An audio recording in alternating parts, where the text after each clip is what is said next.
Bienvenue à l'émission Mieux vivre. Restez avec nous pour la prochaine demi-heure alors que Patrick Dupuis et ses invités parleront de croissance personnelle, de santé et de spiritualité.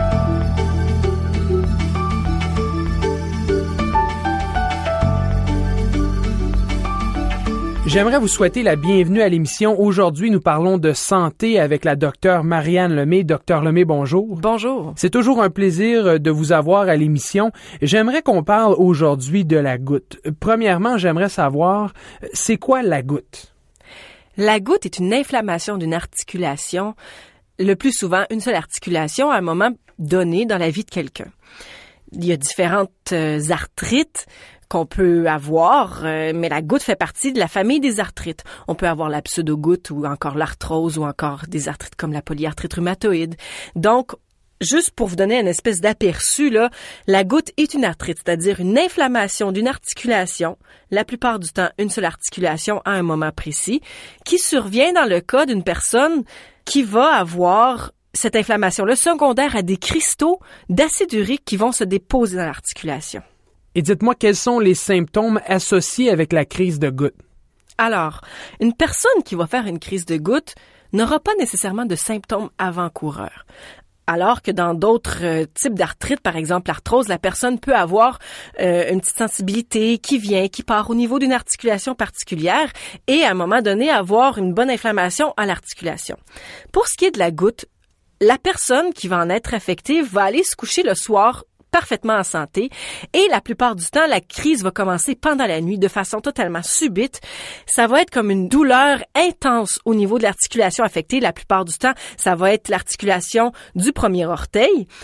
Et cette douleur-là va être sous forme de pression. La personne va avoir l'impression qu'il y a quelque chose qui déchire dans son articulation et également que ça chauffe, ça brûle. Ça va être douloureux au point que même le seul poids d'un drap mince ne sera plus supportable pour la personne qui souffre de cette douleur-là. Ou même d'enfiler des chaussettes ou des bas, j'imagine. Ouais, c'est encore pire à ce moment-là parce que si on peut s'imaginer que seulement le poids d'un drap est quelque chose qui est difficile à supporter, la personne n'arrivera plus à soit mettre une chaussette ou à se chausser avec un soulier régulier. Et quelles sont les causes de la goutte? Comment est-ce qu'on développe ce problème de santé? Est-ce que c'est dû à de mauvaises habitudes de vie? Il y a une chose qui est intéressante à remarquer, c'est que il y avait une adage dans l'Antiquité qui disait que autrefois, c'était la reine des maladies, mais que c'était également la maladie des rois. Ce qu'on a remarqué, c'est que la goutte est plus fréquente dans les sociétés industrialisées où est-ce que les gens ont une alimentation plus variée, alors que dans des pays où est-ce que les gens avaient une alimentation moins riche en protéines, où est-ce qu'ils consommaient moins d'alcool, par exemple en Chine ou en Indonésie il y a quelques années, la goutte était à peu près inexistante. Maintenant, alors que ces pays ont des pratiques alimentaires et des coutumes qui vont ressembler de plus en plus à notre façon de vivre au niveau de la Nord-Amérique, on voit plus souvent cette pathologie-là au niveau des pays qui ne l'avaient pas auparavant. On va voir aussi que dans certaines familles, les gens sont plus souvent affectés par la goutte que dans d'autres familles. Donc, on peut mettre ici deux choses en parallèle, c'est-à-dire il va y avoir les facteurs environnementaux, c'est-à-dire nos habitudes de vie, ainsi que les facteurs génétiques qui peuvent rentrer en ligne de compte pour causer l'affection. Vous avez parlé de facteurs génétiques par rapport à la goutte, mais vous avez aussi mentionné les facteurs environnementaux. Est-ce que vous êtes capable de nous en dire davantage? Qu'est-ce que vous voulez dire? Par facteurs environnementaux et habitudes de vie, ce que j'entends par là, c'est que on a remarqué que chez les personnes, dans certaines situations, elles vont être plus prédisposées à souffrir de crises de goutte. Par exemple, lorsqu'elles subissent une chirurgie cardiaque, un infarctus du myocarde, c'est-à-dire une crise cardiaque, ou encore lorsqu'elles subissent un traumatisme, on va voir par la suite une incidence augmentée de crises de goutte. Les personnes qui consomment de l'alcool, les médicaments contre l'hypertension, beaucoup de fruits de mer, du foie, le thé et le café vont être également plus prédisposés que quelqu'un qui ne consomme pas ces choses à souffrir d'une crise de goutte. Si on est atteint de la goutte, qu'est-ce qu'on fait? Alors, la première chose que vous allez vouloir, évidemment, c'est d'être soulagé de votre mal. Et pour cela, moi, en général, ce que je conseille aux gens, c'est si vous voulez souffrir le moins longtemps possible, allez consulter votre médecin afin qu'il puisse vraiment poser le diagnostic. Est-ce que c'est une goutte ou est-ce que c'est un autre type d'arthrite? À ce moment-là, Pour pouvoir faire le diagnostic, votre médecin va faire différents tests, dont, entre autres, l'analyse du liquide de votre articulation pour voir si on y retrouve les cristaux en question, les cristaux d'acide urique. Il y a différents médicaments qui peuvent vous être offerts pour pouvoir diminuer la douleur et empêcher que les crises reviennent. Mais il y a également des choses que vous pouvez faire dans vos habitudes de vie pour pouvoir prévenir les crises de gouttes. Parlez-nous de prévention. Qu'est-ce qu'on peut faire pour prévenir la goutte? Une personne qui veut prévenir ces crises de gouttes va vouloir s'assurer de bien boire de l'eau pour pouvoir éliminer l'acide urique qu'elle fait en trop. On va vouloir également qu'elle ait une alimentation équilibrée, c'est-à-dire pas trop de protéines, suffisamment de fruits, de légumes et bref, manger selon le guide alimentaire qui nous est proposé dans la vie de tous les jours pour garder une bonne santé.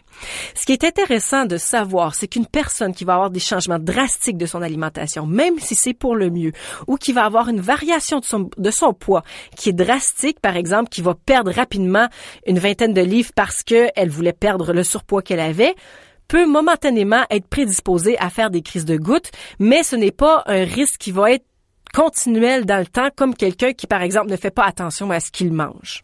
Donc, si j'ai bien compris, pour résumer, vous nous dites que si on a un style de vie équilibré, alors on diminue de beaucoup les chances d'avoir la goutte. Bien sûr, et une autre chose que j'aimerais mentionner avant de conclure est qu'une personne qui va avoir un problème de santé autre, par exemple un problème de rein, même si elle a de bonnes habitudes de vie, va être plus prédisposée parce que elle aura un problème dans l'élimination de l'acide urique. Élimination, c'est-à-dire que même si elle n'en fait pas plus que quelqu'un d'autre, elle en stocke plus au niveau de son corps parce que les reins ne sont pas capables de l'excréter de façon normale. Donc, une personne avec une insuffisance rénale va plus souvent être atteinte de crise de goutte, malheureusement.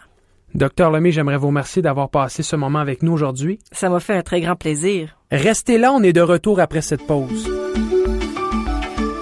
Ici le Docteur Lemay. Je vous encourage à visiter le site web de l'émission Mieux Vivre au www.mieuxvivre.org. Vous pourrez y trouver de l'information sur la santé et me poser vos questions par courriel. À votre santé et au plaisir d'être avec vous lors d'une prochaine émission. Alors, nous sommes de retour et je suis en compagnie de Guy Lacourse qui a une formation scientifique en chimie. Il a enseigné la chimie au niveau collégial pendant plusieurs années et aujourd'hui, il travaille pour une compagnie pharmaceutique. Guy, bonjour. Bonjour, Patrick. Je t'invitais à l'émission parce que, avec ta formation scientifique, j'aimerais que tu puisses faire jaillir de la lumière sur ce débat qui existe aujourd'hui au sein de la société entre la science et la foi, la création et l'évolution et aussi, ce récit biblique qui nous encourage à croire que Dieu est le créateur de tout ce qui a vie.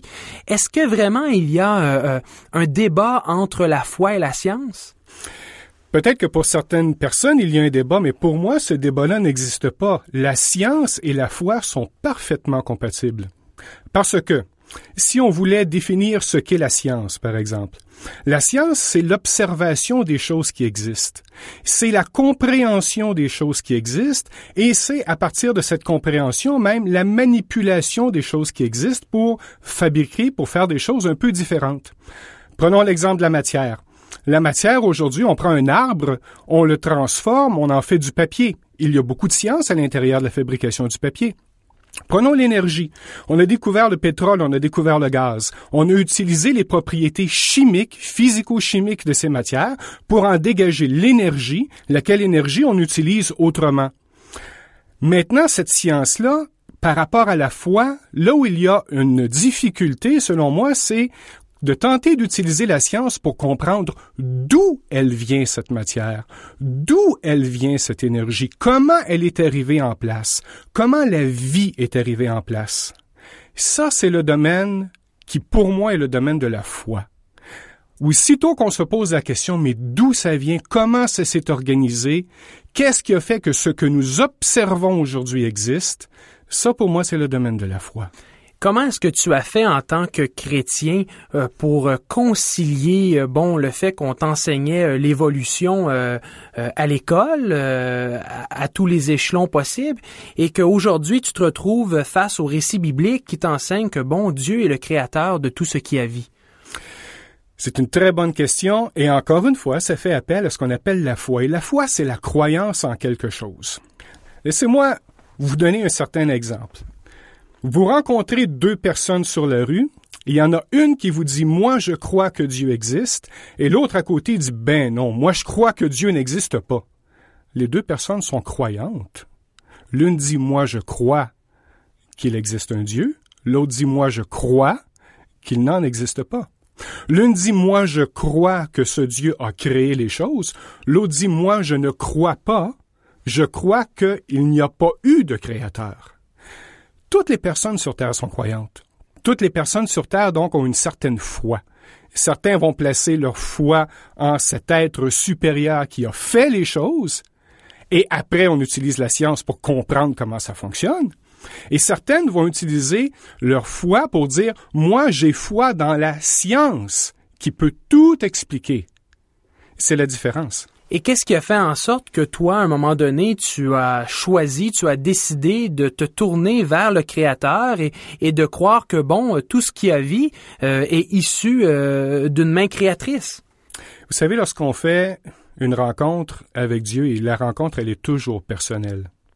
Lorsqu'on fait une rencontre avec Dieu, ce Dieu-là nous parle, mais vraiment au cœur de ce que nous sommes.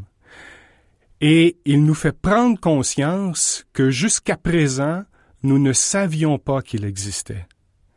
Et ça nous prend aux émotions, au cœur de qui nous sommes. Et à partir du moment où on prend ce contact-là avec cet être qui nous aime infiniment et qui veut notre bien, à partir de ce moment-là, on commence à être à l'écoute de qui il est et on commence à être à l'écoute de qu'est-ce qu'il a fait et là, on commence à croire.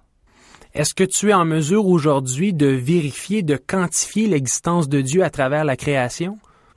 Écoutez, moi, comme personne scientifique, j'ai des outils pour comprendre certaines choses. Des outils que monsieur, madame, tout le monde, avec leurs études dans différents domaines qui ne sont pas nécessairement des domaines de sciences et surtout des études qui ne sont pas nécessairement des études universitaires. Moi, j'ai des outils pour comprendre ces choses-là. Qu'on parle des lois de la thermodynamique, par exemple, ou que l'on parle de la biochimie, de la chimie elle-même, la façon dont les atomes s'agencent ensemble. Je peux, moi, à travers ces outils qui m'ont été enseignés, que je comprends, que je vérifie d'une façon scientifique dans l'exercice de la science que je fais, je peux, avec ces outils-là, comprendre pourquoi est-ce que je crois, moi, qu'il y a un créateur et que ce n'est pas le hasard seul qui a fait les choses. Et je vais vous donner un exemple.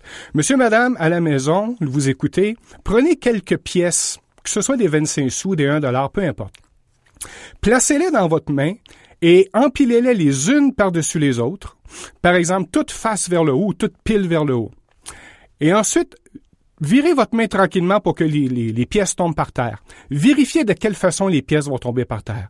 Vont-elles se réempiler les unes sur les autres dans un bel arrangement comme c'était dans votre main? Ou est-ce qu'elles vont se répandre de façon parfaitement chaotique, aléatoire par terre?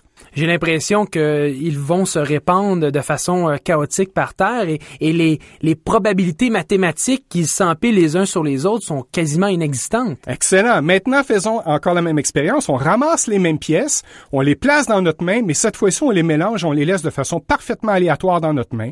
On revire notre main encore et on les laisse encore tomber par terre. Cette fois-ci, de aléatoires qu'elles étaient, vont-elles s'empiler de façon parfaitement ordonnée? La réponse est non. La réponse est non. On peut tous le vérifier, ne serait-ce que dans notre tête, on a déjà vu ces choses-là. Or, ce que la science tente de dire à propos de la création, c'est que les atomes et les molécules se sont aléatoirement, toutes seules, toutes organisées finement pour former un assemblage qui donne quelque chose de particulier. Mais ce que nous savons, et c'est l'exemple que je vous ai donné, il y a une loi de thermodynamique qui dit que, de façon parfaitement naturelle, l'univers tend vers le désordre maximum.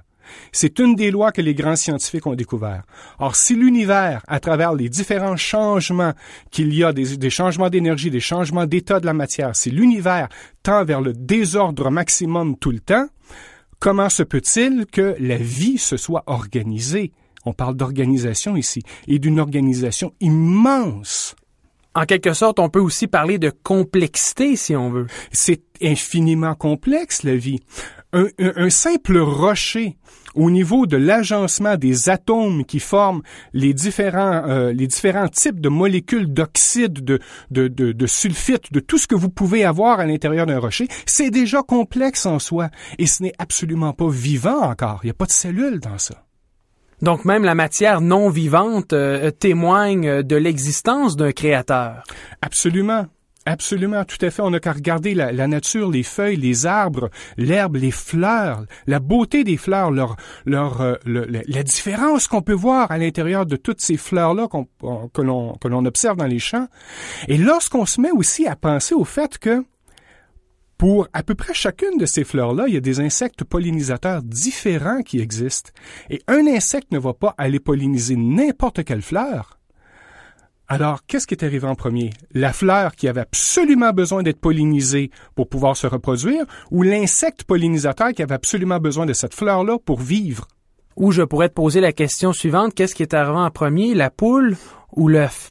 Bonne question et je répondrai pas à celle-là. Je voudrais savoir, Guy, explique-moi comment est-ce que tu fais en tant que scientifique qui est chrétien, qui croit au récit biblique tel qu'il a été écrit, tel qu'il a été inspiré par Dieu, à défendre en quelque sorte ta foi en Dieu auprès de tes collègues scientifiques qui sont majoritairement peut-être athées ou évolutionnistes.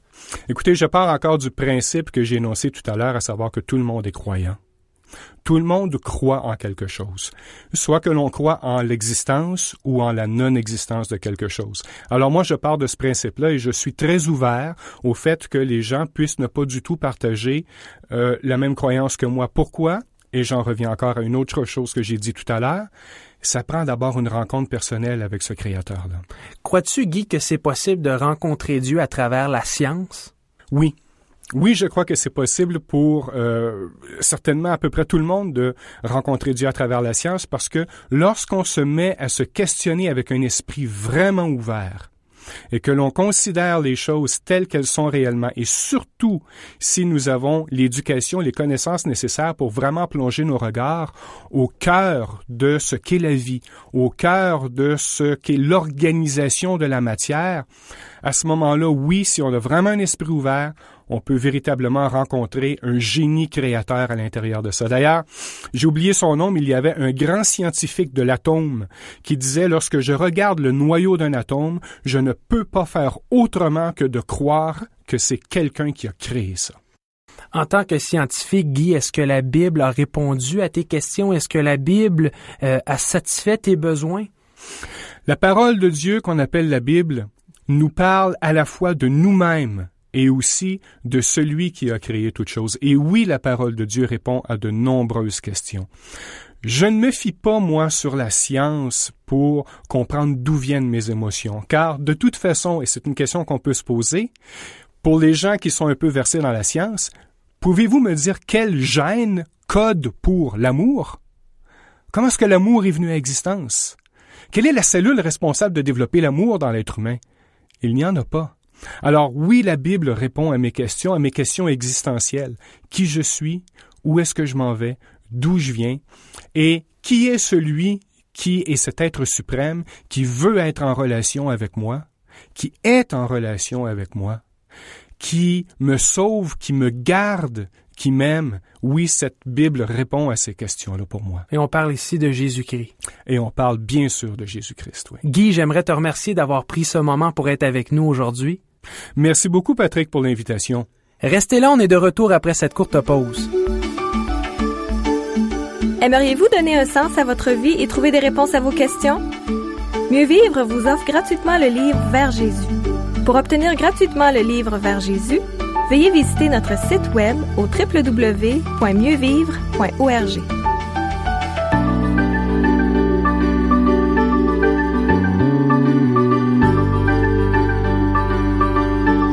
Alors nous sommes de retour et je suis en compagnie de Roland Geiser avec qui nous allons parler de la Bible. Roland, bonjour. Oui, bonjour Patrick. J'aimerais vous poser une question biblique qui est la suivante.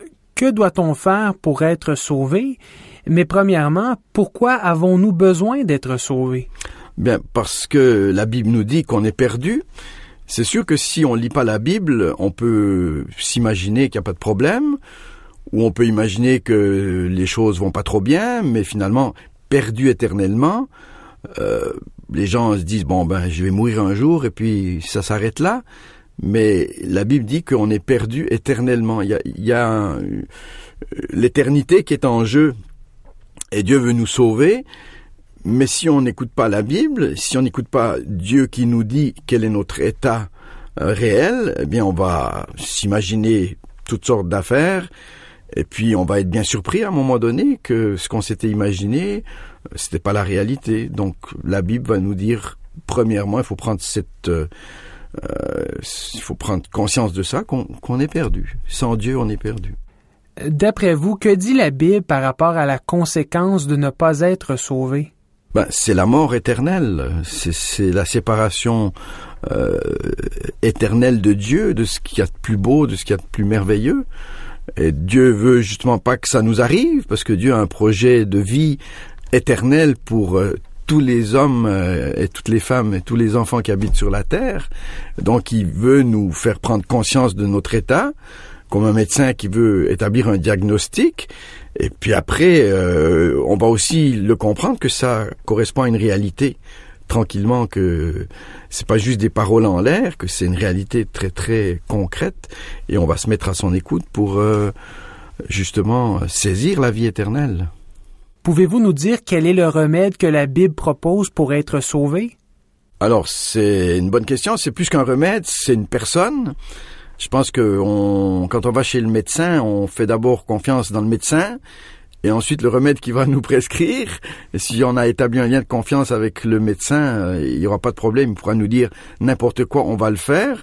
Bien, la Bible nous dit que c'est Jésus qui est venu nous sauver. C'est la personne de Jésus. C'est lui le sauveur. D'ailleurs, son nom veut dire celui qui sauve, hein. Et la Bible nous dit aussi clairement, et on voit bien que c'est un concept global, c'est une tragédie cosmique, qu'il n'y a dans le ciel, sur la terre, sous la mer, aucun autre nom par lequel nous puissions être sauvés, hein, dans Actes 4, verset 12.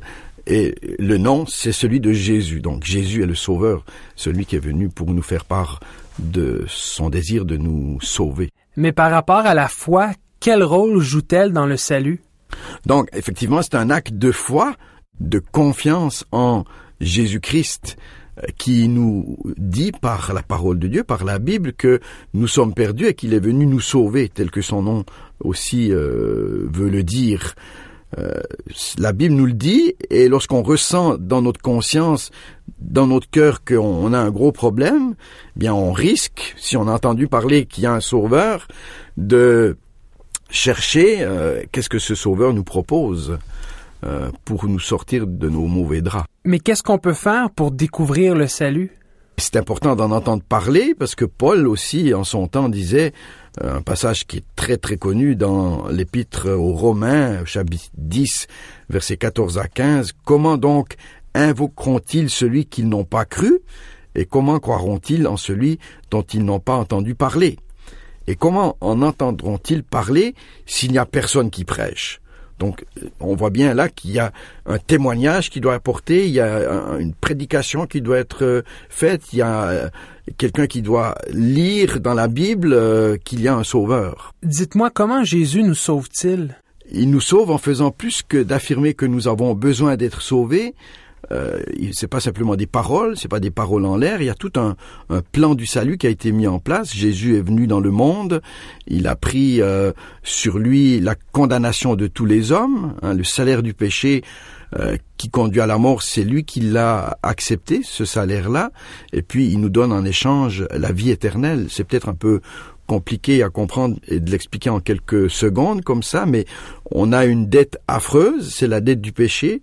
Christ a payé la dette pour qu'on s'en soit dégagé, et puis il nous offre la vie éternelle, le texte que tous les croyants connaissent et que n'importe qui devrait en avoir une fois entendu parler dans sa vie, c'est que le salaire du péché, c'est la mort, mais le don gratuit de Dieu, c'est la vie éternelle en Jésus-Christ. La personne qui sauve, c'est Jésus-Christ, et c'est gratuit. C'est pour ça qu'il suffit d'avoir la foi, de croire que c'est vrai, et de placer cette confiance dans cette parole, et à ce moment-là, bien, on est sur la bonne piste. Roland, j'aimerais vous remercier d'avoir été avec nous aujourd'hui. Ça m'a fait plaisir de partager ces quelques pensées avec vous les auditeurs, et j'espère que vous allez saisir cette occasion aujourd'hui, si ça n'a pas été déjà le cas, de saisir la vie éternelle en Jésus-Christ. Restez à l'écoute. Après la pause, je vous partage l'histoire du jardinier. C'est Paul Scalier qui vous parle et je vous invite à nous envoyer vos questions sur la Bible à l'adresse courriel suivante paul@mieuxvivre.org. Je serai heureux de répondre à vos questions dans une émission ou par courriel. D'ici là, visitez-nous au www.mieuxvivre.org. Alors, nous sommes de retour et j'aimerais vous parler de croissance personnelle et de spiritualité. J'aimerais partager avec vous l'histoire du jardinier. Peut-être c'est une histoire que vous avez déjà entendue, peut-être pas. Bref, j'aimerais vous la partager parce que c'est une histoire qui m'a fait beaucoup réfléchir sur Jésus-Christ et quelque chose qu'il nous a promis. On nous raconte que dans les superbes montagnes de la Suisse, près d'un lac et loin de tout sentier battu, un randonneur arriva par hasard à un magnifique domaine. Le jardinier lui fit visiter les jardins de fleurs. Le randonneur demanda au jardinier, « Dites-moi, est-ce que votre maître est ici toute l'année? » Et le jardinier lui répondit, « Non, en fait, il est parti. » Le randonneur lui demanda, « Mais depuis combien de temps? » « Depuis environ 20 ans maintenant, répondit le jardinier. « J'imagine que vous avez de lui des nouvelles régulièrement, demanda le randonneur. « Non, au fait, il ne m'a ni écrit ni visité depuis maintenant plusieurs années, répondit le jardinier. « Alors, qui supervise le domaine? Demanda le randonneur. « Vous savez, répondit le jardinier, c'est plutôt rare que quelqu'un se pointe ici. Et pourtant, vous gardez le domaine absolument impeccable? » Oui, monsieur, répondit le jardinier, et je le fais comme si mon maître revenait aujourd'hui.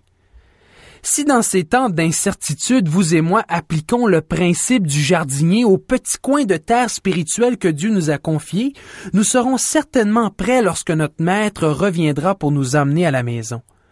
C'est dans l'Évangile de Jean au chapitre 14, verset 3, que Jésus nous rappelle qu'un jour il reviendra nous chercher. Il nous dit « Lorsque je vous aurai préparé une place, je reviendrai et je vous prendrai avec moi, afin que vous soyez vous aussi là où je suis. » J'aimerais vous encourager à vous nourrir de cette espérance que Jésus-Christ nous a laissée, cette promesse qu'il nous a faite qu'un jour il reviendra nous chercher et que nous serons avec lui pour l'éternité. J'aimerais vous remercier d'avoir passé cette demi-heure avec nous. Restez à l'écoute pour l'information qui suit. Vous venez d'écouter Mieux vivre. Toutes nos émissions sont disponibles sur notre site web au www.mieuxvivre.org. Si vous avez des questions ou des commentaires, contactez-nous à l'adresse courriel suivante: info@mieuxvivre.org ou par téléphone au 819-260-1275. Merci d'avoir été des nôtres et soyez à l'écoute pour une prochaine émission de Mieux vivre.